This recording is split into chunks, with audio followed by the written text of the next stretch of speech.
So just a few housekeeping things before we get started.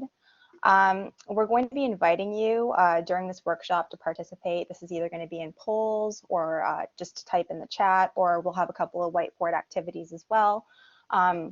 So just feel free to participate in those activities as they come along. We're also going to be providing a handout with more details for your reference that will be provided after the presentation with just a few more details on what we're going to be talking about. Also, we're going to have time for questions at the end of the session, but if you think of anything sort of as we're going along, feel free to raise a hand or type in the chat and we'll do our best to keep up with your questions. Just make sure if you're unmuting your mic to actually ask your question.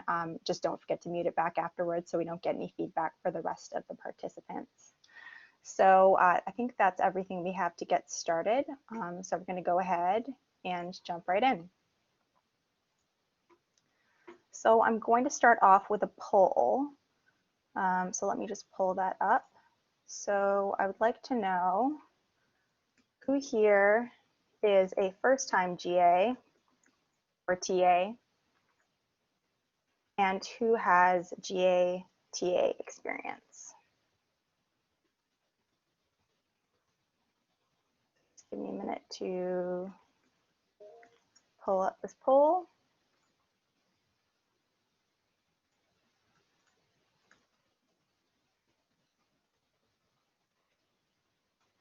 And we'll get that started. So go ahead and just enter your response.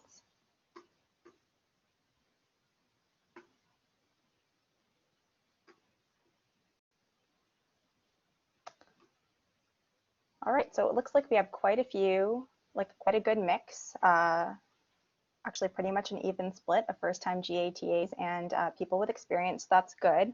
Now, if you want to close that poll, you can just go ahead and click the X, and then you'll be able to actually see the slide. So that's good for us to know just as we go through this. But it doesn't matter if you have experience or this is your first time GAing or TAing this semester. We like to think that the information that we have to give today is applicable no matter what your level of experience is. And as we're going along, some of these things might seem sort of intuitive or obvious, but it's always good just to sort of have some tips and tricks, even if you have experience and you've been through this a few times. It never hurts to keep learning. So we're just going to do a little bit of information about your moderators today. So like I mentioned, my name is Priscilla Williams. I'm currently a postdoctoral research engineer in the Department of Civil and Environmental Engineering at the University of Windsor. I work in the area of experimental fluid mechanics, and I've been at the university for a long time. I completed my bachelor's, master's, and PhD here, so I've been here for a while. I have over 7 years of experience as a GA in different courses in civil and environmental engineering.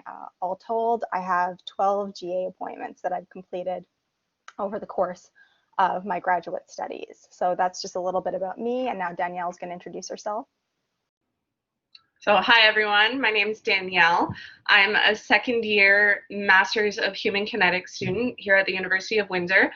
I did my undergraduate degree here at the University of Windsor in kinesiology as well, and then I actually went and I did my Bachelor's of Education here as well. And then I spent 2 years teaching abroad in England. But now I'm back and I'm doing my master's, so I'm currently in my 5th semester as a master's student, so this is my 4th GA appointment that I've been in.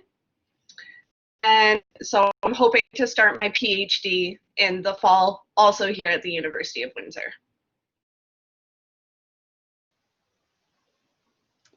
Thanks, Danielle. So that's just a little bit about us. As you can see, we're both from different faculties, from different departments, and we come from different teaching experiences. So from that, we were able to garner sort of a variety of information to present for you today from different backgrounds. All right, so we're going to get started with a whiteboard activity. So I think that you should be able to just click on the text button at the top. I'm assuming many of you after the past year are quite familiar with the virtual classroom, but just in case this is your first time, just go ahead and click on the text at the top and feel free to put whatever you feel is appropriate, or if you want, you can type in the chat. So I would like to know what your thoughts are. What exactly is the role of a GA or TA? And the nice thing about this is it's anonymous, so feel free to type in whatever you would like. All right, so we have help students, help the professor with the workload, good. Interact with students, facilitate learning, good, that's a good one. Assist professor with grading, manage student experience. Giving students feedback on work, okay. I see a lot of grading. Those must be from our experienced GAs or TAs. You know that you're going to do a lot of grading during your contract. Okay. Teach under the direction of the faculty. Okay, all right. So I see a lot of helping here. A lot of our answers start with help. I see a lot of assisting the professor, helping the professor. That's good. So helping the professor and the students. A lot of good answers here. Okay, so we're going to move on and we're going to break down the actual role of the GATA, and there's a lot of overlap between what you have contributed and what our definition of the role is. But before that, we're going to talk about why exactly is it important for a GA or TA to understand their role. Why does this matter? Because this can really vary. It really depends on what faculty you're in and what course you're looking at and how many GAs or TAs that you're working with. So why exactly is it important for you to understand your role as a GA or TA? Well, it really helps to clarify the scope of your duties. So like we mentioned and like we're going to talk about a lot, your duties aren't just restricted to carrying out tutorials and doing marking and things that you would expect from a GA or TA. There are actually a lot of different components to it. But it can be a little bit difficult to clarify exactly what your role is if you're not sure and if that isn't communicated to you. So this also helps with establishing boundaries for both yourself and the instructor, because you don't want to overstep your role and be taking on something that is not within the scope of your duties, and you also want the instructor to be aware of any boundaries so you both know what each is doing during the course of the semester. This is also helpful in terms of preventing contravention of your contract. You all know, especially the experienced GAs, TAs, you sign a contract at the beginning of the semester. And for engineering, at least, you fill out a distribution of your hours. So we have 140 hours for a typical GA appointment. And usually that is broken down into different components. So tutorial sessions, office hours marking, all of those are allocated to certain hours. And you don't want to contravene your contract or this role assignment that you have. So again, it's important to understand exactly what you should be doing. And furthermore, this becomes really important in terms of the students, because if you have a strong understanding of what your place is in the classroom, the students will understand it as well. They will understand who they should be approaching between the GAs, TAs, or instructor for which type of support. For example, if they need help with a specific technical issue, they would likely come to you. And if they need help with sort of clarification on something that's been taught in the class by the instructor, they're more likely to go to the instructor. So those are just examples, and we're going to talk about those in a little bit more detail. So just as a general idea, it really helps with the students. If you know what you're supposed to be doing, then they know how they're supposed to use you, quote unquote, to best facilitate their learning. So that's just an idea of why it's so important for us as GAs and TAs to understand our role. So like I mentioned, there is a distinction between the instructor role and the GA/TA role. Just to run through it, the instructor role is really centered around the course design and delivery. So the instructors are meant to develop the course learning outcomes, which is basically related to the material that they're going to be delivering, and then what exactly it is that they want the students to get out of the course. What do they want the students to leave the course having full understanding of? To that end, the instructors are generally responsible for preparing the course content and then delivering the course content. And that's usually done during the required lecture hours. And associated with that, the instructors are also responsible for preparing any assessment methods or evaluation methods. And this could be labs or assignments, project descriptions, and obviously lecture material, examination material. So those are just some ideas of what exactly the instructor is intended to do. And finally, and this is where you come in, it is the instructor responsibility to liaise with GAs and TAs in order to facilitate all of this.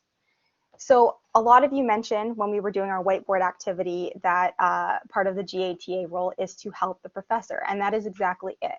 A GATA is designated to assist the instructor, and this is in order to promote student learning. That is the end goal here. Anything that you do as a GATA should have the end goal of promoting student learning, and we're going to talk about this a little bit later on, by association student engagement. So what exactly does this assistance look like? Now, this varies depending on what faculty you're in, what type of class you're dealing with. But generally speaking, we can say that these are broken into 4 different tasks. One is to carry out administrative tasks. Another will be to prepare for tutorials, and the other is to plan for tutorials in addition to conducting them. And finally, and this is one that sort of gets left by the wayside and one that we're going to concentrate on sort of towards the end of our presentation today, it is really important to provide any additional support for students. Sometimes these things are sort of outside the scope of the actual tutorial content or the course content itself, but this is something that really needs to be carried out in order to facilitate student learning and make sure that students are successful in the course. So that sort of breaks down what the GATA role looks like. And we're going to be discussing each of those components in further detail as we go on today. Right. So as Priscilla said, student engagement is really important as an instructor and as a GA or TA. So what student engagement is it refers to the degree of attention, curiosity, interest, optimism, and the passion that the students bring to the table and that they put towards their learning. So what that means is that when they're being taught, they need to extend their level of motivation from just sitting in lectures and getting the material to actually learning and progressing in their educational experience. So then as a GA or TA, why is it important for us to engage students? So if you want to go ahead and use that whiteboard feature again, just to put it on the slide, I want us to think about some reasons of why it's important for us as GAs and TAs to provide opportunities for students to engage with the material.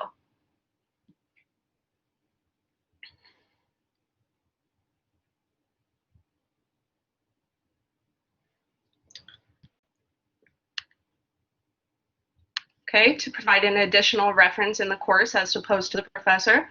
Yep. Sometimes, but not all the time, the GA has the understanding of the course material as well. But sometimes you can be placed in a course or you can be assigned to a course where you don't really have the understanding, so that might be hard sometimes. Clarification, motivation, yep. Those are all important.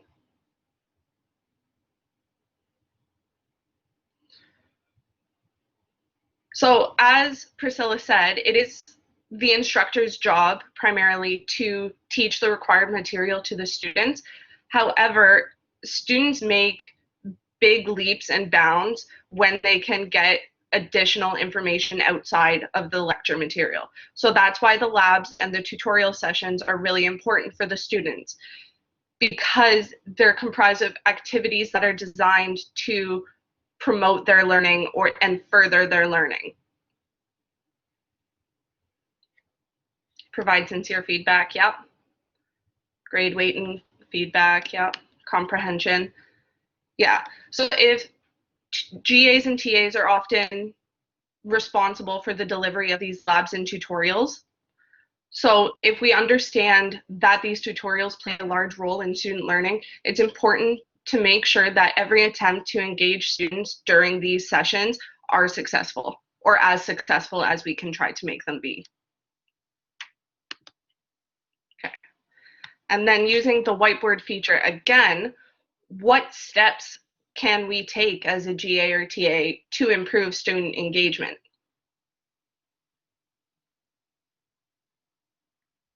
So thinking about why it's important to engage these students, how can we do it?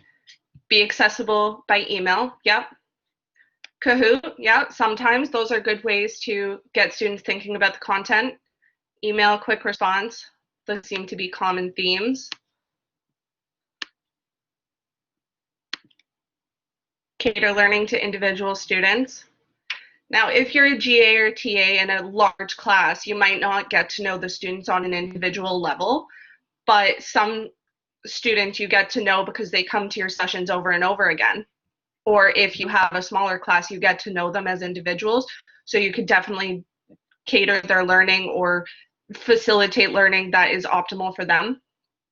Discussion board be available, feedback be available for Teams meetings, yeah. Communicate thoughts of the professors, keep them updated on assignments and other opportunities. Yeah. Yeah, these are all great. Office hours, yeah, so really just being available to them and providing opportunities to facilitate their learning. That's all great. Support, link support, constructive feedback, know the material, yeah. So some of the suggestions that we had are to stay organized with your administrative tasks. So like your planning and providing, being readily accessible through email, set time aside so that you have that set aside to answer emails and you know who you're answering and what their questions are. Ensure that the students are prepared and they have planned for the tutorial session tasks. So making sure that they have what they need in order to be successful with you. Maintaining communication and providing support. So you guys all have a really good grasp of that. Okay.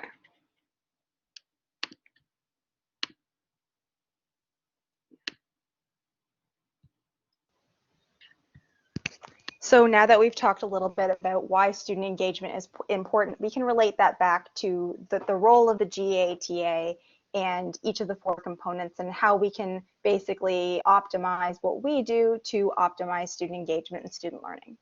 So administrative tasks might sound like the least interesting part of a GATA job, but they're actually really important in terms of the organization of the course, especially for a larger course. It can really be paramount to student learning.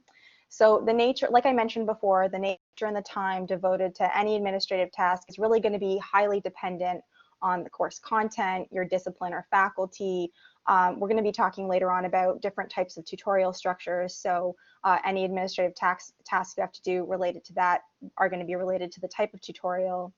Class size, again, is a big one. And also now the number of GAs and TAs. You can end up taking on a slightly bigger load if you have fewer GA-TA ratio to students. And so it's all dependent on a lot of different factors. So let's just break down what type of administrative tasks you're likely to be looking at. Communication is a big one. This is communication with the course instructor or course instructors, the students that are taking the class, and your fellow GAs and TAs, and we'll talk about all of these in a little bit more detail in the next few slides. Marking, I'm sure many of you are familiar with, is going to be a big chunk of your administrative duties. It's important to make sure that you're adhering to whatever marking scheme or rubric the instructor is providing you. Everybody's experience is different. A lot of the times the instructor will provide the marking scheme or the rubric, but on occasion you will have to develop one yourself.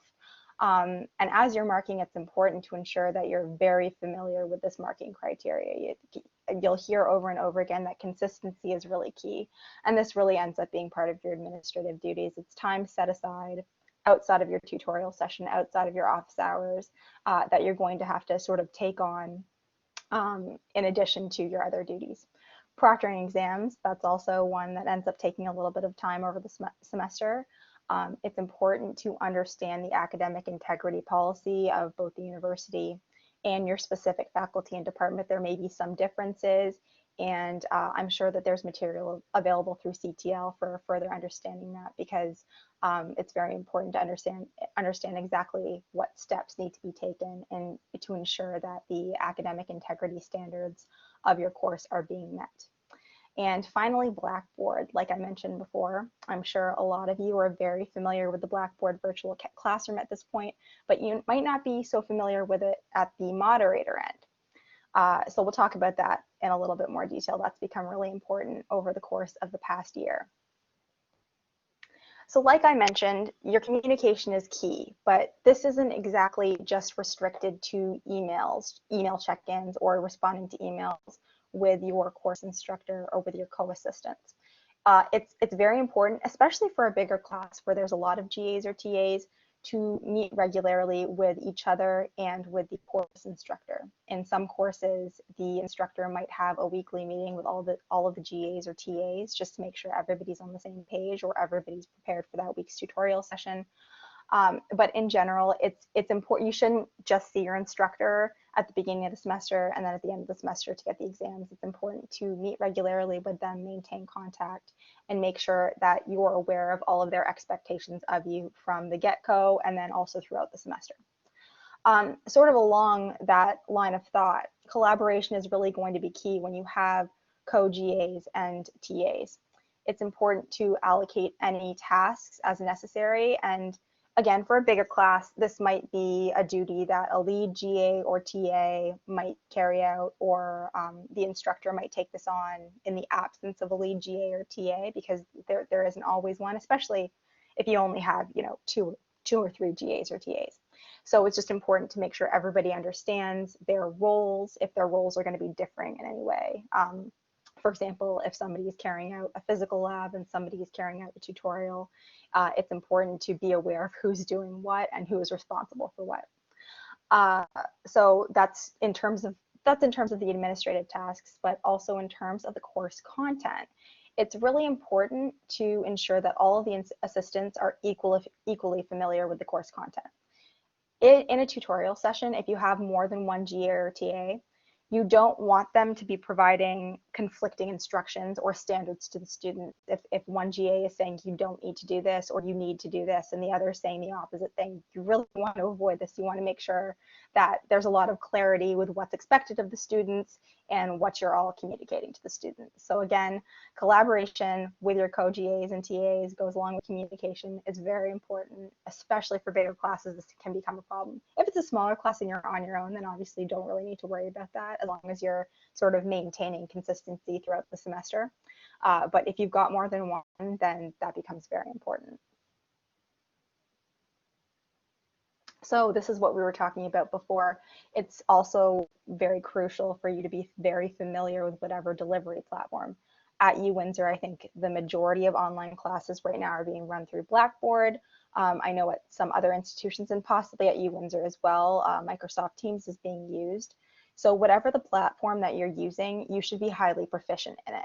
And this doesn't necessarily mean that you've already taken a class using one of these platforms. Like I mentioned, it's very different being a participant on virtual classroom and being a moderator. So you should practice where you can, request that your instructor grant you moderator status in the tutorial session feature of Blackboard or Teams or whatever it is you're using. And practice and participate in training if you have to. I know that there's resources. CTL has some resources for Blackboard training. Some of them are short training sessions just to do specific things that you might not have participated in before. So that's very important, especially now in the current climate where a lot of us are doing virtual learning. It's important to make sure that you are well prepared and proficient with the platform. So like I mentioned at the beginning, I'm not sure what it's like in other faculties, but generally speaking, you do allocate time for your hourly distribution of your role. Marking is always included. This isn't really an administrative task that you have to worry about, but there are always some things that you don't necessarily think are going to be needed to be included. Just again, if you have a really big class, if in engineering, our biggest class is statics, and that can be up to 400 students. So just collecting and organizing the assignments, putting them in whatever order you need to, whether it be alphabetical or according to student number, returning and collecting midterms and exams, doing a review session. These things take a lot of time for those bigger courses. So and that's hours. It's not just an hour or two here and there. It ends up being hours of your total tasks. So again, setting aside time, whether it's every week or whether you know, for example, around midterm time or something along those lines, that you know you're going to be devoting time to that. It's important to make sure that you're setting aside time for those administrative duties if you know that they're coming. So those are just some tips for any administrative tasks that you're going to be carrying out. And now we're going to move on to preparation for tutorial sessions. So we're just going to have a little bit of a chat about this. So we're not going to use the whiteboard feature, but if you just want to type in the chat, or if you feel like unmuting your mic and contributing to the discussion, just put up your hand and we'll do our best to get to you. So the first question that I would like to ask is, have you ever participated in a tutorial or lab session in which the GA or TA was not adequately prepared? Has that ever been a situation that you've been in? No, okay, that's good. That's really good. Got it. No, any other answers? No, okay. All right, so we've got a couple of no's, no yeses. I'll be the brave one. I have been, it can be hard to tell. Yeah, that's absolutely true. I have been in, as an undergrad, in tutorial lab sessions where the GA or TA did not appear adequately prepared. Like Logan said, it is a little bit difficult to tell, but if you are requesting help and they're not prepared to give you that help, that's sort of a tell. So since we have so many no's, and we might have some people that didn't get a chance to jump in. So if you have been in this situation, how did this impact your learning during the tutorial session?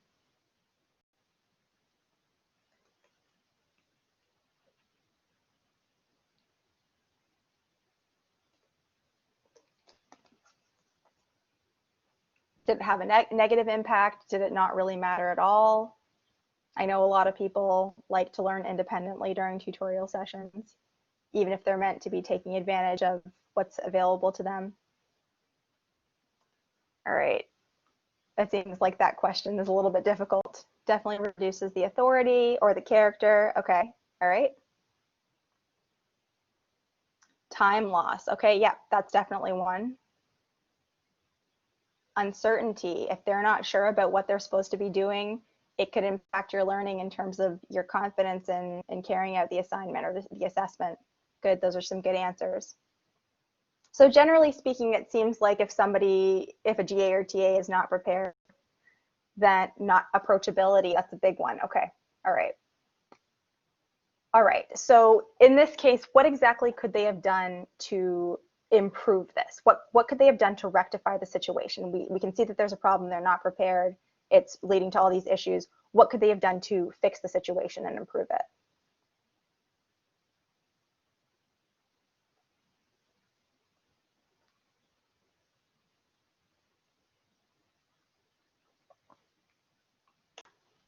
Someone mentioned approachability. Perhaps they could work on being more approachable, communicating more with the students.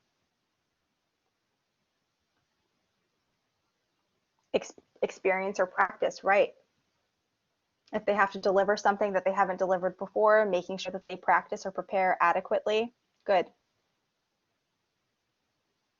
Self-reflection. Okay, so GAs or TAs could look at their own approach and perhaps recognize the deficiencies in what they've done and sort of self-correct. That's good.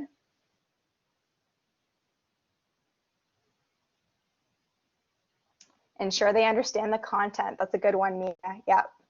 And we're going to talk about that actually next. That's what we're going to be talking about in detail when we talk about the preparation. So that leads us to our next sort of task in the GA-TA role, which is preparatory work. So we've talked about already, and we're going to do a little whiteboard activity again. We talked about it already, why it is, what can happen when a GA or TA is not prepared. So why is it so important for them to prepare for a tutorial session? Improve the study material, which will increase the interest of the student. So again, that's related back to student engagement and therefore student learning, right?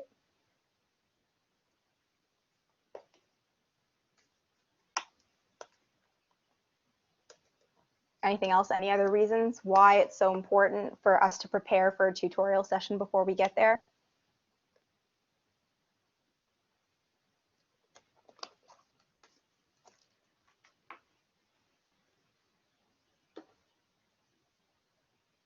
I mean, there are a lot of different reasons to answer student questions. That's good. And this is within reason. You won't always be able to answer every question the student has, but you should be able to answer questions that are within the scope of the course.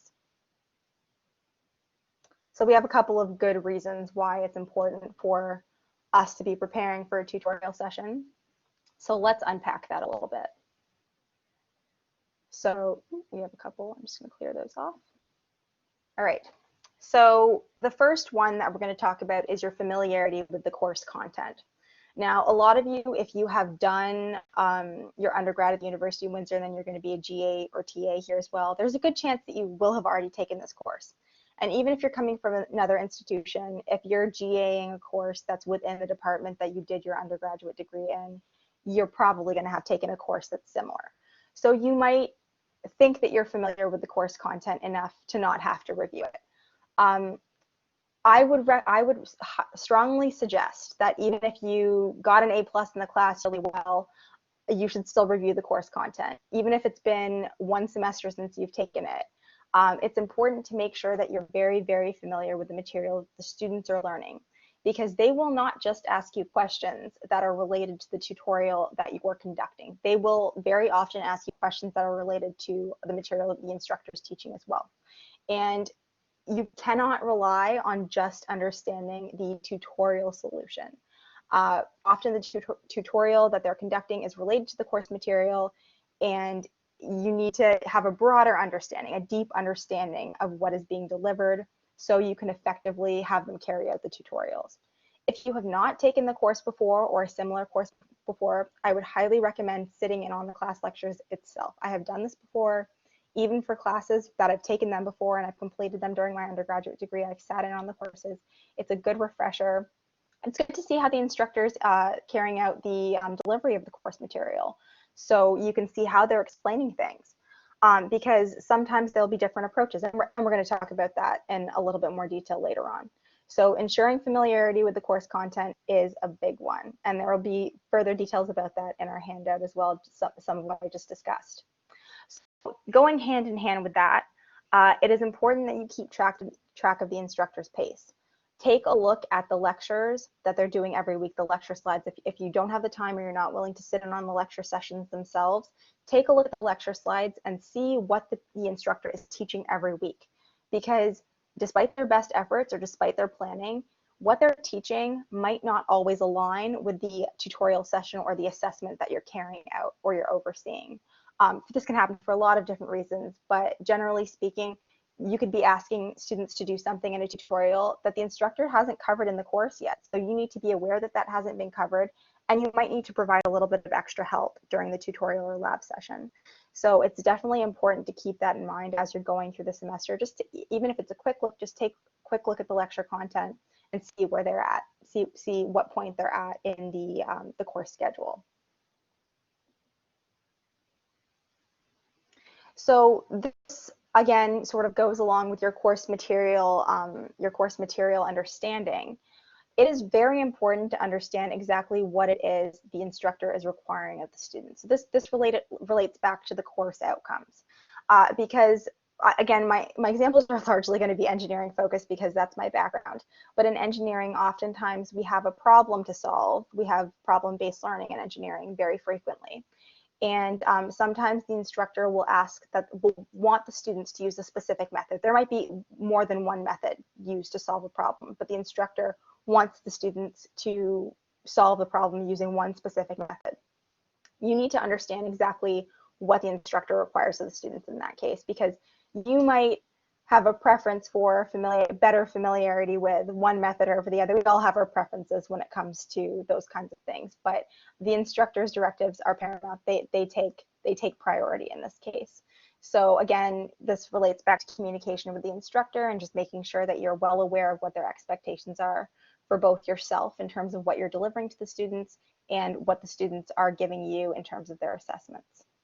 So again, like I mentioned, this is part of your administrative tasks, but should also be done in advance of your tutorial sessions. It's important to meet with the instructor or the GAs or TAs to clarify all of your roles during the tutorial session. And in some cases, and Danielle's going to talk a little bit more about this during our planning discussion, you might need to seek out feedback on your lesson plan if you've been asked to prepare any material or any type of lesson plan for the tutorial session itself. It's important to get feedback for that. Communicate with the instructor, especially if you're just starting out, especially if you're a first-time GA. It's important to ask for feedback, make sure that you're on the right track. There's no harm in that. Up until my 12th GA, I was still seeking out feedback for the things that I was doing during the tutorials mainly from the instructor, but on occasion from the students as well. Okay, so we've already gone through a little bit of this, but when you're preparing for a tutorial session, oftentimes the instructor will provide you with both the marking scheme and the rubric or criteria or whatever it is, and they will also provide you with a solution. My recommendation is not to rely on the instructor provided response. Your learning and understanding of the assessment will be better if you complete it yourself. Again, right up until the end of my tenure as a GA, I would take half an hour before the tutorial session. I would only use the resources that were available to the students, so their textbooks and their lecture slides, and I would complete the assessment myself without looking at the solution. This will ensure that you understand the response process without just looking at the solution and saying, yes, I understand that. We all understand a laid out solution. But as you're going through it, you'll have a deeper understanding. And you might also encounter some points where you can see this is where the students will trip up. This is a little bit tricky. And then you can sort of cut that off and perhaps make an announcement. You know, you might want to consider this during the tutorial session, just as you're going along. So we have, how did you have enough hours in your GA contract to be able to take time to get ready for the labs? Again, it's really dependent on the course itself. If you have a bigger course, the marking takes up so many hours, you can end up really approaching or even going over that 140-hour mark. But again, in my experience, in the many GAs that I carried out, I always had enough hours to be able to do that. Again, it gets a little bit easier as you gain experience. Once you have one under your belt, it's a little bit easier the next time around. But generally speaking, and Danielle can answer this as well, I always had enough hours to ensure that I was preparing properly. So that's definitely an important part of your preparation. And this is also really important for physical labs as well. For those of you in sort of STEM and from a scientific background, you might have to run physical labs for chemistry and biology and also engineering. So in that case, the preparation is a little bit robust. You'll generally need to be ensuring that all the lab equipment and materials are available and ready for use. You might have to be communicating with technical staff in your department or even chemical control in some cases. And again, you might have run this lab as an undergrad, but if you're a little bit unsure, it's outside of your wheelhouse, and you're unfamiliar completely and you haven't carried out this lab, you might want to consider completing a test run just to make sure everything runs smoothly. And again, these are things to communicate with the instructor, but yes, exactly. An example of why communication with the instructor is important and also for your contract. Yeah. All right. So I think we're going to move on to planning now. Yeah, so moving on to the planning. So just before we get into it and kind of unpack everything, I just wanted to hear what you think.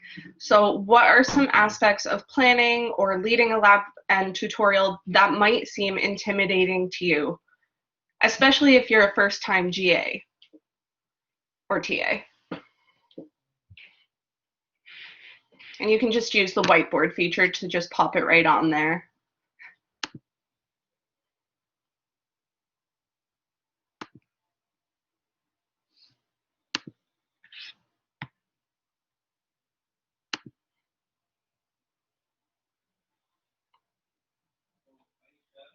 Okay. Addressing a large group of people, yep. Public speaking, using the time properly. Okay, we'll get into that a little bit. Large groups.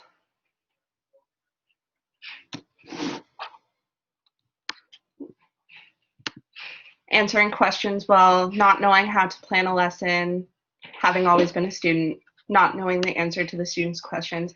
So some of this goes along with what Priscilla had said previously about making sure that you're adequately preparing, so making sure that you're familiar with the content and you're aware of what the professor or the instructor is teaching that week for the lab or the tutorial session that you're going to be leading. So I'll just move on and we'll get into unpacking this a little bit.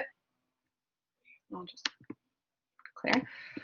So in some situations for your GATA-ship, you may be required to plan components of the tutorial session. Not always, but sometimes there are tutorials where you're going to have to supplement the teacher or the instructor. So for example, in the Faculty of Kinesiology, we have anatomy classes in the first year. However, these are 200 plus students. It's a 200 plus lecture. So the tutorials are led by the GA or the TA, and they actually teach the students how to and allow them to engage with the anatomical structures. So they give the more in-depth analysis based on what the professor had taught. So the assigned information itself should be provided by the course instructor, but the way that you deliver this could be up to you. So like we talked about previously, you might want to use Kahoots. You might want to use physical examples. So for example, again, with the anatomy example, we have a set of bones in the anatomy lab, so they're able to engage with the bones. Or for biomechanics, they may engage with the testing equipment for those. So you have to be able to plan, or you should be able to plan what you're going to use and how you're going to use it within the allotted time. So prior to that planning, you need to familiarize yourself with the assessment details. So a lot of what you need to do is based around the learning outcomes and the learning goals. So what learning goals and outcomes are is what the students should learn within the lecture and within the tutorial or the lab itself. And as a GA or TA, sometimes these are provided by the instructor, sometimes they're up to you based on what you're going to teach in that section, in that session. So your tutorial or your lab should have their own learning goals. And so you should check that the tutorial and lab goals are consistent with the goals of the rest of the course and that they clearly define what students are going to do in the session. If you have a goal that doesn't line up or that your activities don't match, then the students are not likely to learn what you're going to be intending for them to learn. At the beginning of the session, you should make sure that the students understand what the goals are and how they're going to achieve them throughout the activities. Don't just focus on getting through the material, but try to make sure that the students are actively learning and participating.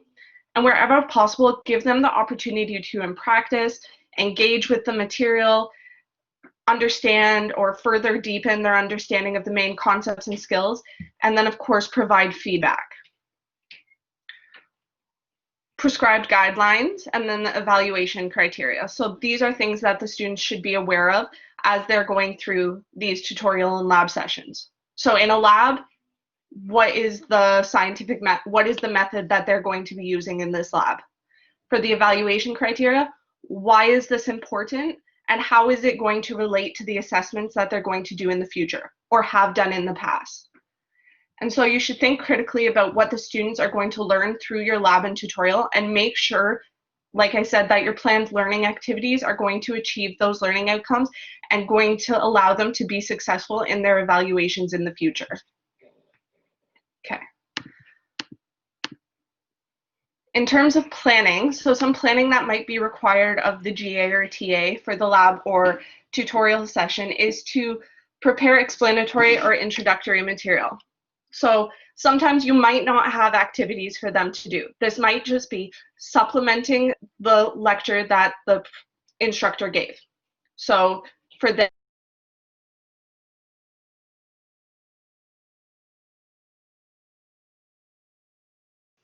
to go throughout that session. And then also planning, we need to plan, especially for labs themselves, the laboratory setup or the configuration. If you're going to be using specific material or equipment, you need to make sure that you have all that readily available. Or if you're using equipment, does the equipment work in the way that it's meant to be working? If it's not working, this is where the preparation comes into play, because you need to give yourself adequate time to be able to get to the technical staff or the instructor to get some help to make sure that everything's running according to plan and that you have what you need in order to effectively reach those learning outcomes that you want to give the students. So as we're planning, there's a few questions that we should ask. So first off, what can I do within the scope of my GA or TA role to promote student learning? As we said, you're not the instructor. The instructor has their own rules, but what can you do to facilitate the understanding from the lecture and further the development and the understanding of the students in your tutorial? The tutorials and labs are often supplementary to help the students gain a deeper understanding of the content. And then second, what can I do to improve student engagement during the tutorial? So we already talked about student engagement a little bit. So this is through activities that you planned. You don't want to sit there as a GA or TA and just lecture at the students, because that's not going to give them the deeper understanding. It's about planning activities or helping them cover content that's going to give them the deeper understanding and prepare them for their assessments and evaluations that are upcoming. What time constraints should my lesson plans adhere to? So oftentimes as a GRTA, like I said, you're going to need to prepare those learning outcomes or learning goals. So that also means preparing a lesson plan for each session. And what this is it provides a time breakdown. So it allows you to kind of look and see, I need to spend this much time on this subject and this much time on this. So beginning with the learning outcomes first, you should limit your tutorial or your lab sessions to 2 or 3 main concepts for each session, and use those learning outcomes, like I said, to plan the activities that are going to help you accomplish these goals. And then you can then, based on those activities, see how long each of those activities should take, and that should take up a lot of time for your tutorial. Most times, I believe, at least in kinesiology, the tutorial sessions are an hour long. So that way you can plan, I have an hour. Are all of these activities going to fit, or should I condense it? Okay, and I know the CTL does have the Center for Teaching and Learning does have some lesson plans examples on their website. So that's a really good resource, and I'll post the link later on in the workshop here. So the fourth question is, what supporting materials, if any, do I need to provide to students? So if you plan to use visual aids like slideshows or handouts, or even if you have equipment, like I said, in the anatomy labs, we have the bones, make sure that they're ready to go, and that if it's written material, that it's legible and it's concise. You don't want to bog them down. It's, like I said, it's not a lecture. You don't want to bog them down with heavy text on the slide. It's your job to provide that deeper explanation or the deeper engaging activities that are going to help them. So it's also a good idea, especially in like STEM subjects, to prepare a few extra problems or examples in case students need additional practice. So for example, in maths, you could give them a few extra problems that they're going to practice. And sometimes these are provided by the instructor. Sometimes they're not, but if they're provided by the instructor, just make sure that you're familiar with what the instructor has provided so that you don't give them confounding problems as well if you give them more. And then if you need to demonstrate with equipment, make sure you practice it before the tutorial, like Priscilla said in the preparation section, just so that you know exactly what's going on and you don't waste tutorial or lab time trying to figure out the equipment. And that kind of goes along with the fifth question as well, which is what material, if any, do I need to prepare, and what material is being provided by the instructor. So it's just about being aware of what the instructor is providing and seeing if you can go beyond that to provide more that supports what they're providing. Okay? So along with that planning and along with the student engagement section is, what is active learning? Because we've mentioned active learning a couple of times. So active learning is a method of learning in which the students are actively or experientially involved in the learning process, and where there are different levels of active learning depending on student involvement. So it's making sure it's going beyond that passive learning, where students can engage in higher order thinking skills such as analysis, synthesis, and evaluation. And if there's a practical component, they can engage with the material. If it's a lab, they can run an experiment and see if they're getting the same results as the professor or the instructor would like them to get. That then helps them better understand the concepts and the theories being discussed in class. So then the question I have for you that I think we can use the whiteboard for is, why is active learning an important concept for student engagement?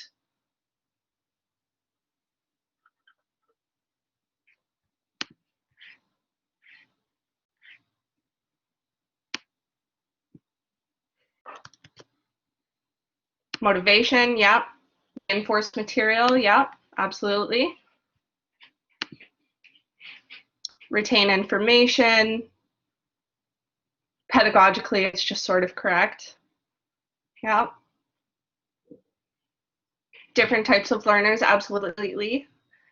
Everybody learns at different paces and in different ways, so providing opportunities for students to engage differently with the material is going to give them different opportunities to learn, which is really going to help them understand the assignments. Yeah.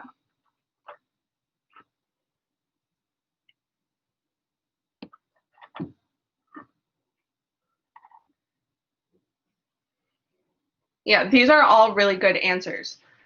So then moving forward a little bit, there's a lot of examples as to how we can use active learning, both class, online, or in our tutorial or lab sessions. So some active learning techniques, and I'm going to put it in the chat right now, just a link to the Center for Teaching and Learning. They have all of these active learning techniques laid out and how we can use them. And so we have writing, so many different types of writing activities that we can use. Discussions, so in an online environment, we can use the discussion board. Visualization, so this would be like making mind maps or providing a video or giving them a visual demonstration of what's going on. Reflection is a good one. So if you do a lab or an experiment with the students, they can write a reflection that's then going to get them thinking about what they learned, what they did, why it was important or useful. Oh, an arrow code. Okay. Well, I'm going to provide the link as well for the website for the examples of lesson plans, and it's a link on there as well. So it should be, yeah, that should work. Okay. Critical thinking skills. Like I said, we really want as GAs and TAs to engage those higher order thinking skills. So critical thinking about what they're doing and why it's important and how they can use it in different situations, and is this applicable outside of the university? Self-directed learning is a big one. So these are providing students with the opportunities to create their own projects or their own experiments. And games, so like I said, Kahoot or even Mentimeter is a good one. That's not necessarily a game, but it's a poll that allows them to engage in a different way than they're used to or than they might experience regularly. And there's so much more. So these are just the broad kind of sections, and each one has laid out like multiple underneath that. And there's tons that we can use. All of these techniques have applications that can be used in an in-person environment, online, and also during self-study. So I'm going to open it up and we can just raise our hand or put it in the chat feature. So what do we think are some of the ways that these active learning techniques can be incorporated into our labs or tutorial sessions? Or which ones do you think would be the most useful?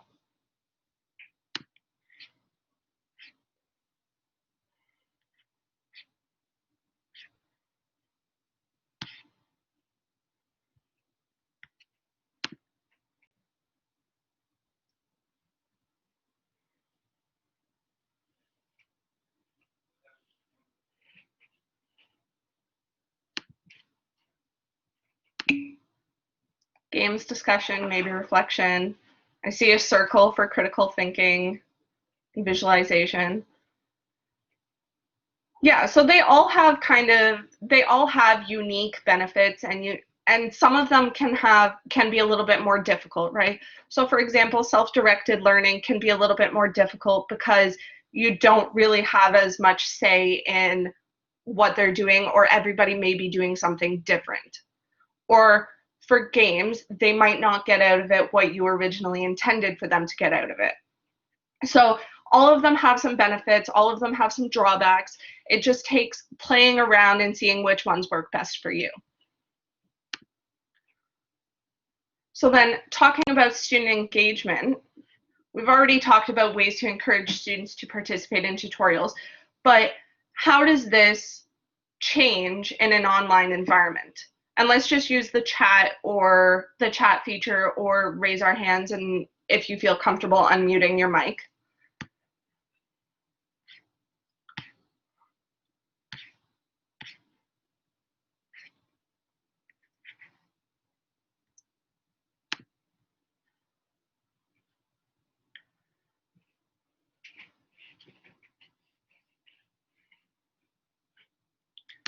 And so I'll give one. So favoring active learning activities, like I said, these activities engage students and help them by doing. So solving problems, discussing, asking questions, answering questions.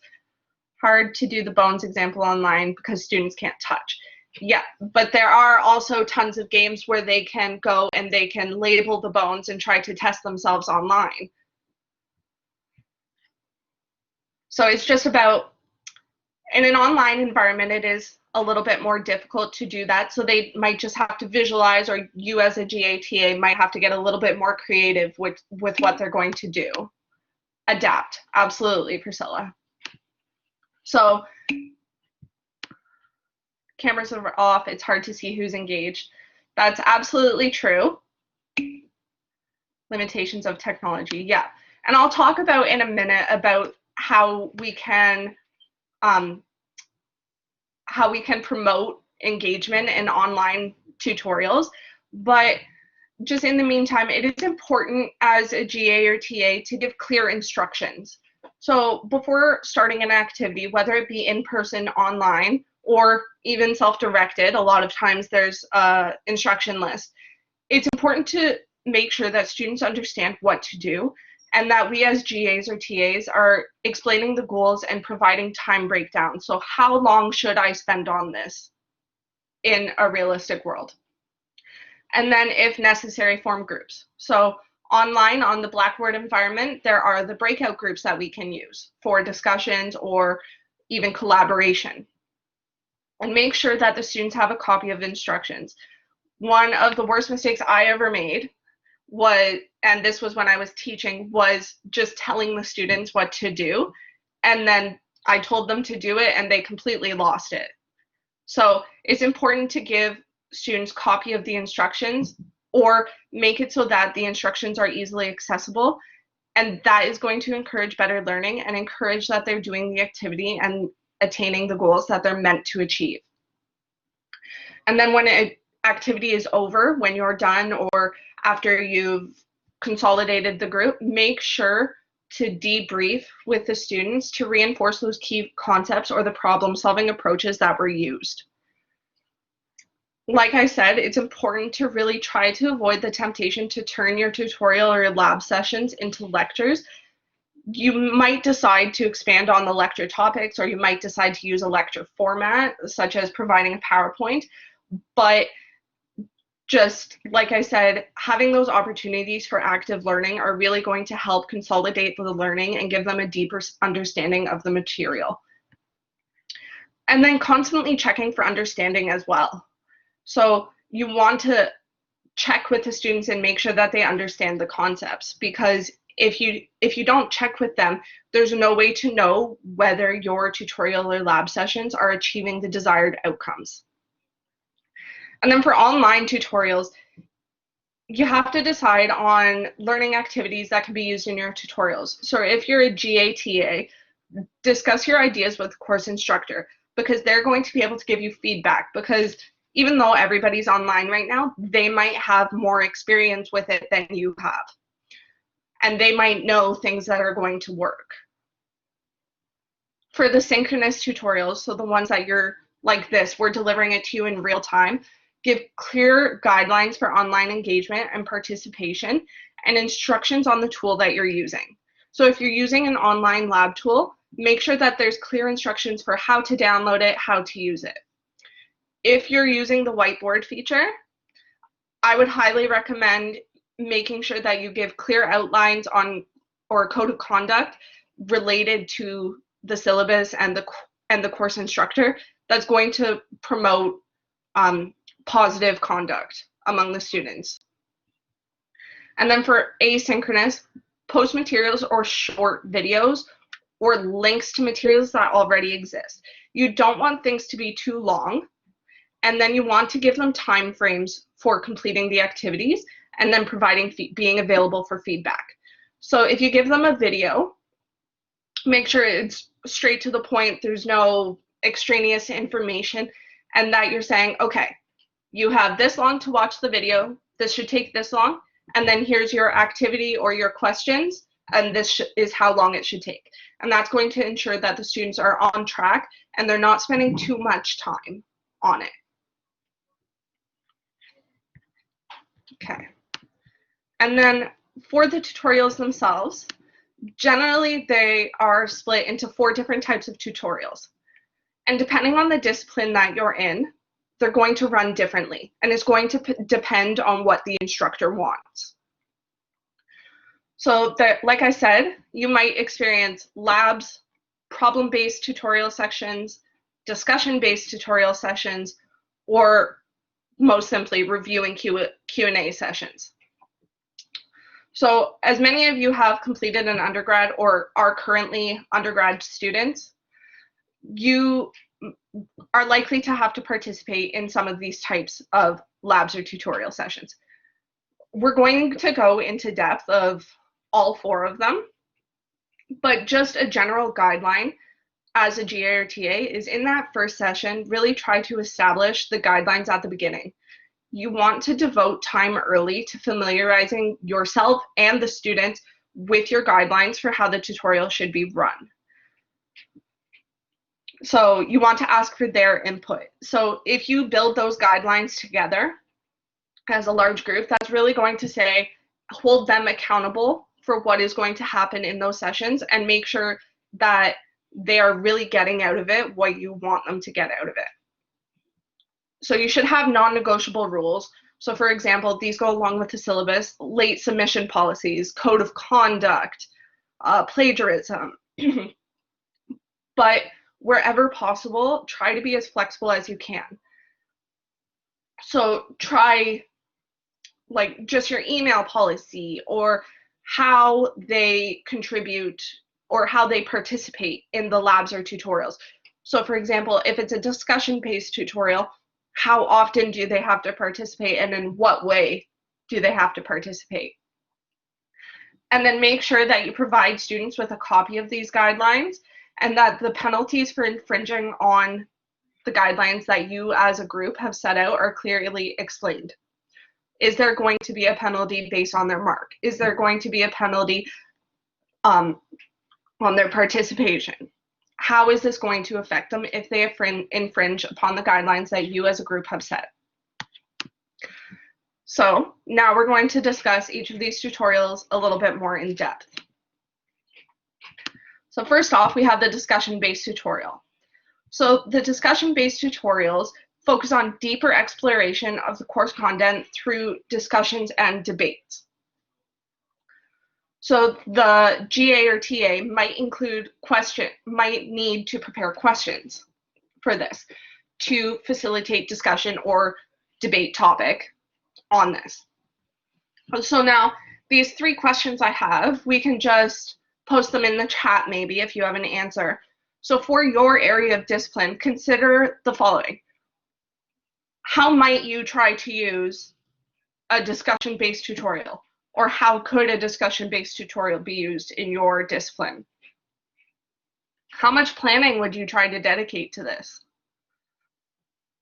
And what challenges might you experience with this? Because each tutorial, like I said, it can depend on the discipline.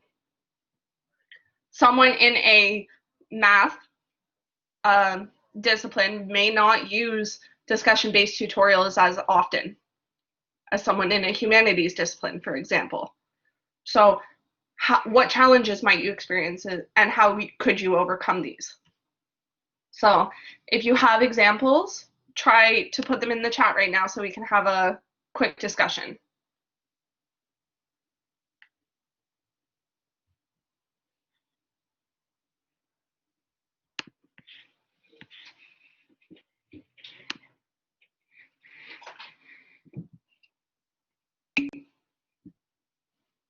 Arguments in threads, yeah.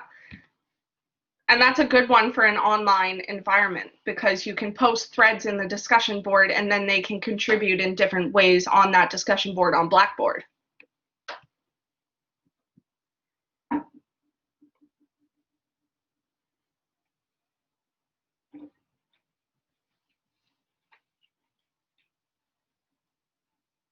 Okay, well, just some things to think about. So right now we'll move on to the next type of tutorial. So we're going to switch over to me for this type of tutorial since, again, in engineering, this is a really common tutorial type that many of you will have encountered if you're in engineering or in other STEM disciplines as well.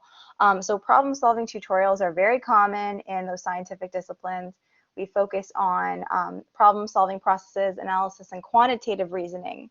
So your duties for this type of tutorial may include introductory explanations. So again, if you've gone through the tutorial and you recognize that students might run into some problems, it might be worthwhile to prepare an explanation sort of to head that off. Often you will have to do small group tutoring, a little bit of one-on-one as well, but a lot of the times, especially if you're dealing with a bigger class, you'll end up with small group tutoring. Again, I think just for the sake of time, we won't go through each of these questions as a group. But again, there are a lot of disciplines that these problem-solving tutorials apply to, not just in STEM. There are often problem sets provided for students to be solved.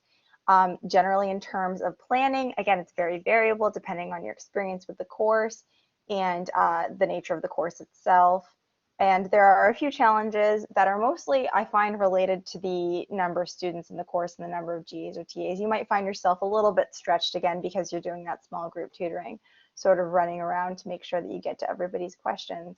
But that's one of the main challenges of problem-solving tutorials. And now I think we're going to move on to review and Q&A tutorial.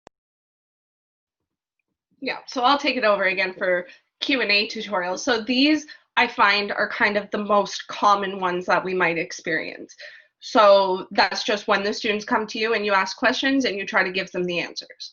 And a lot of times these ones, the students might come just for their exams or their assignment feedback, but that's going to give them a lot of information as well on what they miss and how they can achieve.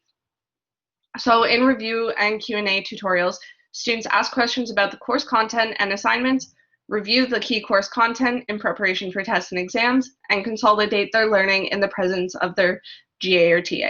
So this is them coming to you and asking questions for them to try to further deepen their own understanding of the topic. So for the GA or TA, you might need as your role to include preparation time, so making sure that you're on track with what the instructor is doing and that you are familiar with the material so that you're able to answer the questions appropriately. And then, of course, facilitating the session. So these ones are kind of applicable to all disciplines, of course. Everybody always has questions and everybody's always going to want clarification and feedback. So like I said, the preparation and the planning, that's really going to come down to you making sure that you're familiar with the course content. And then challenges, students are going to come sometimes with questions that you just can't understand. And then overcoming that, you're there to support the instructor. And so if you don't have the answer, you just refer the student to the instructor and try to make sure that you get that information as well. And then the final lab or tutorial session structure is actual laboratories.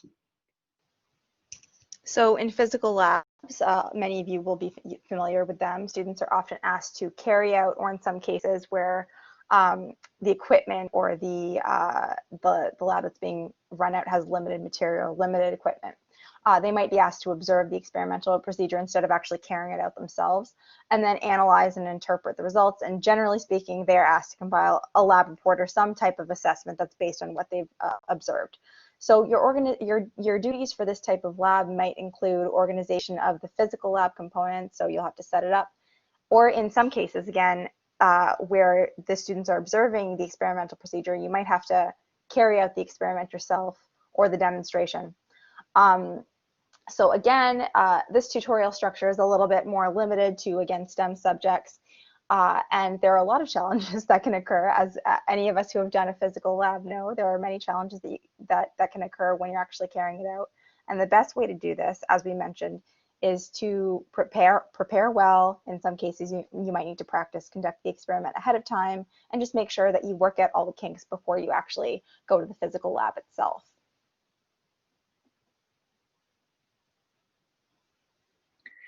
In terms of communicating with students, this is going to be one of your biggest roles as a GA or TA.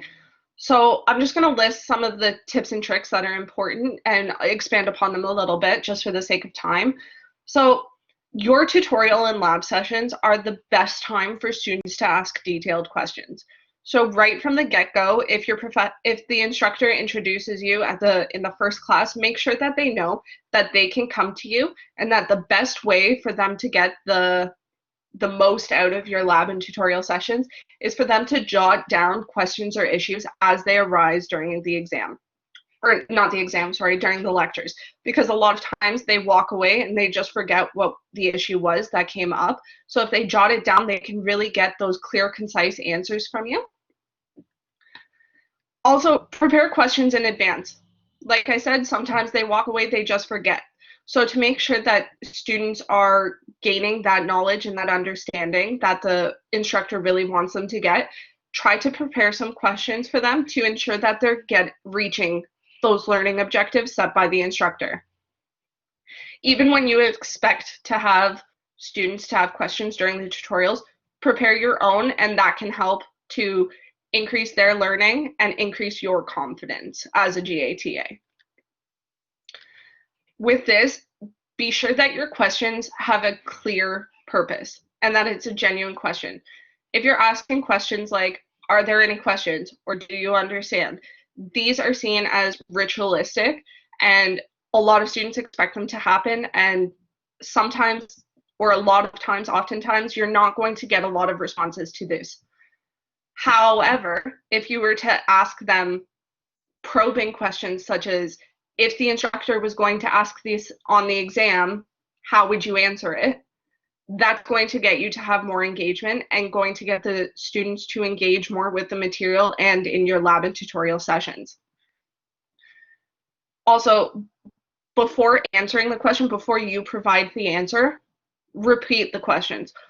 A lot of times the students are just sitting there thinking about their answer, and we just think, oh no, they don't know, and we rush to give them the answer.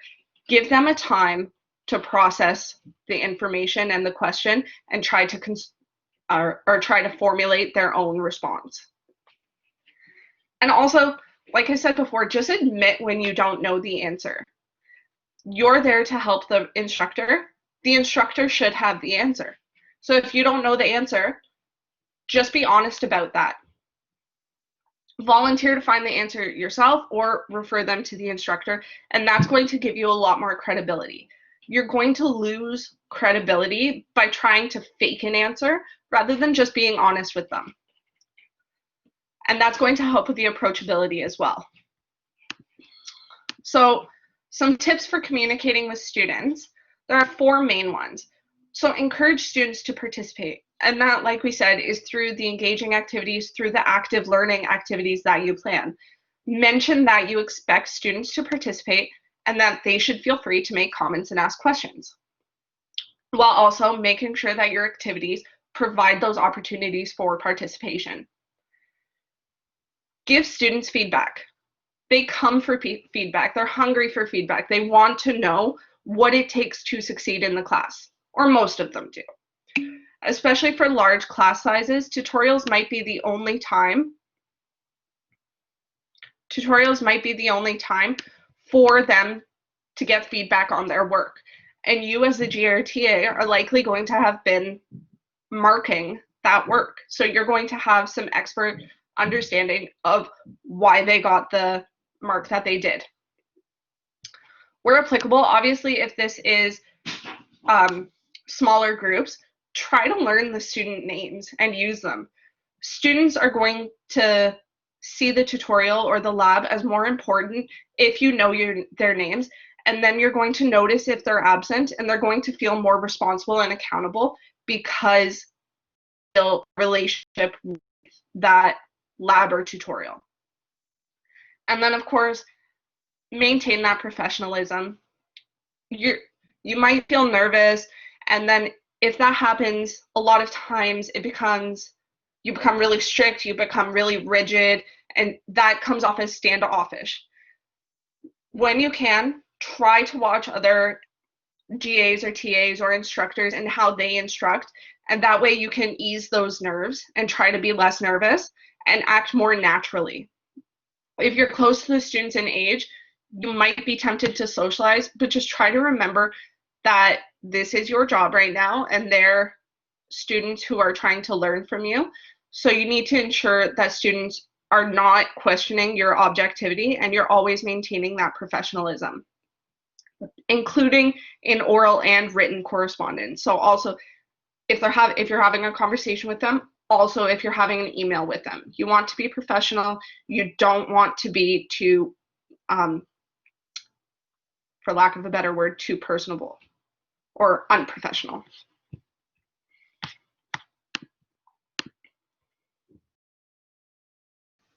Okay, so before we get into our last component of the GATA role, we just have a question in the chat. So can I ask students to provide feedback to other students?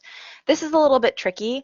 I would leave this at the discretion of the instructor. I wouldn't make that call yourself because peer review and peer feedback can be helpful in some cases, but that call is a little bit difficult to make as a GA when you're not really responsible for learning outcomes and you're not really responsible for preparing the assessments.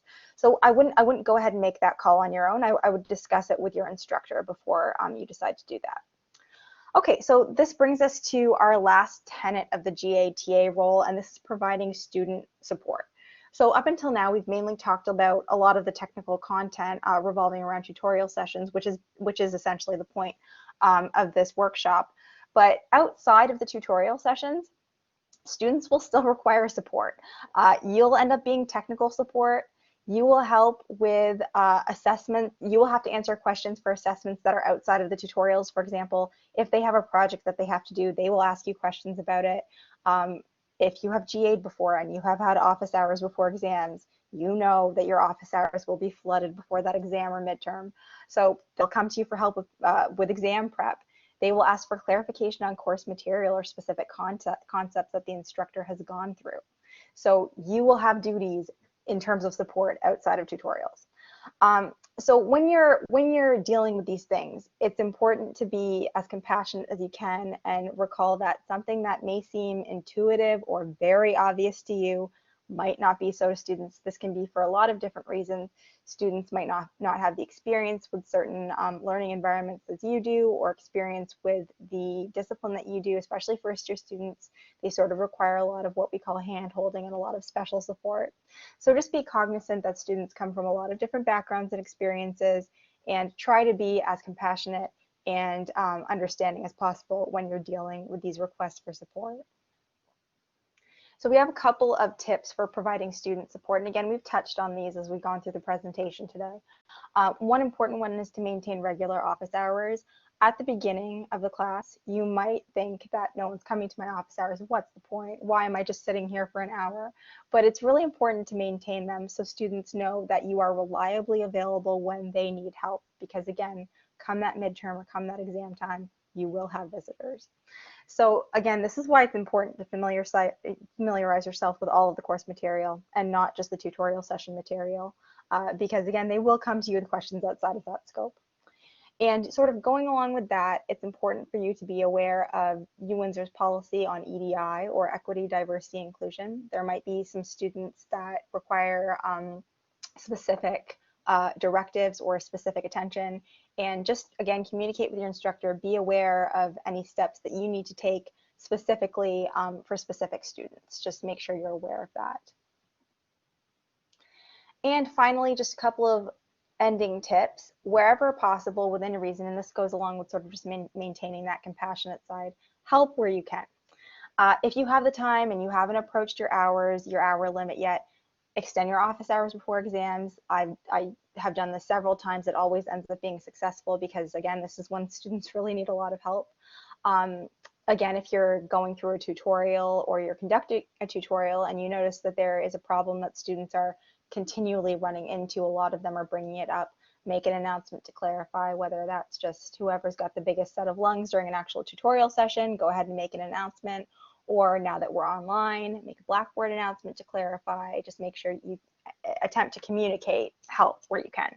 And again, finally, we've talked about this a few times, but ensure that familiarity with Blackboard or MS Teams or whatever delivery platform that you are working on, because this is going to be a big one as we move forward through virtual learning. Everybody's learning here, the instructors, the GAs, TAs, and especially the students. So whatever help you can give them, whatever patience you can exercise, please do that, because it's going to be to the benefit of the students in the end. So that brings us to our conclusion and summary. So then just to very broadly touch on the subject before we open it up to questions, GA/TA duties really depend on the course, the area of discipline, the class size. There's so many variables that affect this, and really it's going to depend on the professor or the instructor, sorry. So what tutorial structure are they asking for? What is appropriate for the course or for the area of discipline? How many students do you have? These are really going to determine the activities that you can realistically use in these lab and tutorial sessions. Then, as a GA or TA, your role is to assist the instructor in facilitating student learning. So really your job is to go beyond the lectures and try to consolidate that learning for the students, including administrative tasks, like Priscilla said, planning and preparing for and conducting these tutorial and lab sessions, and then providing support for the students. And then the big overarching idea that no matter what discipline or what delivery method you're using, communication with the instructor, with the students, and if applicable, your co-GA and TAs is very important in order to be successful and ensure that students are learning the best that they can. And then we just want to open it up for questions now. So if anybody has any questions, feel free to raise your hands or type it in the chat.